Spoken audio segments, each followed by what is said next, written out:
Global lockdowns are lifting and the borders are opening, but COVID-19 may have permanently altered the way that the world responds to asylum seekers. I'm Gautama Mehta, a reporter at Coda Story. Here at Coda, we try and connect the dots between seemingly unrelated stories. And the question I want to explore today is, what effect will the pandemic have on one of the defining issues of our time, migration? From Bangladesh to South Sudan, people in refugee camps are facing restrictions on their movement and receiving inadequate health services due to fear of the virus. And around the world, politicians are using the pandemic as an excuse to intensify anti-immigrant policies. 90 countries have suspended the right to asylum. European border control authorities are testing out some extremely sketchy technology.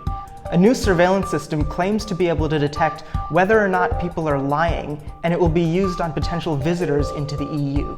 So I think there's been something of a perfect storm in terms of the way migrants and internally displaced people have been treated during the pandemic. According to Joshua Craze, it's a long-standing right-wing trope dating back to the 1920s, if not longer, to accuse immigrants and foreigners of carrying disease. And now, finally, the right have the rhetorical basis to make that claim. Right? They say the foreigner is the person bringing in COVID-19. In reality, in many of the places where that claim is being made, like South Sudan, but also like Hungary, inter-community transmission of COVID-19 is already really advanced. So it's not the case that the foreigner has any more chance of infecting people than anyone else. It's quite surprisingly, I think coronavirus will achieve something that activists or the populist right has been trying to stop for the last 10 years is global migration. Kara Tabachnik has been reporting on the surveillance of migrants in Europe, which has been intensifying since before the pandemic. She says some of the new border control technologies being tested rely on racially biased algorithms. I think that you're going to see a lot more crackdowns generally on people of color coming into border controls. We're going to see a huge uptick of not only border surveillance technologies, I think we're going to see a huge uptick in personal surveillance technology. So what does this all mean for people in refugee camps? The pandemic is putting pressure on countries and international agencies to close down camps on the grounds that they're full of disease.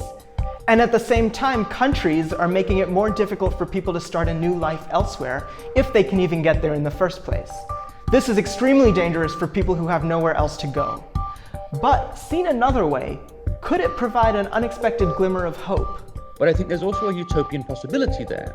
And the possibility is that people will actually be allowed to live in the communities they find themselves, rather than being kept in suspended life in these camps, denied any sort of political engagement, which is how the UN treats them at the moment. It's not just refugees who are going to be affected by these stories. Ultimately, the emerging trends in surveillance and migration will have an impact on all of our lives. If you want to dig deeper into these stories, head over to codastory.com, keep up with our reporting, stay on the story with us.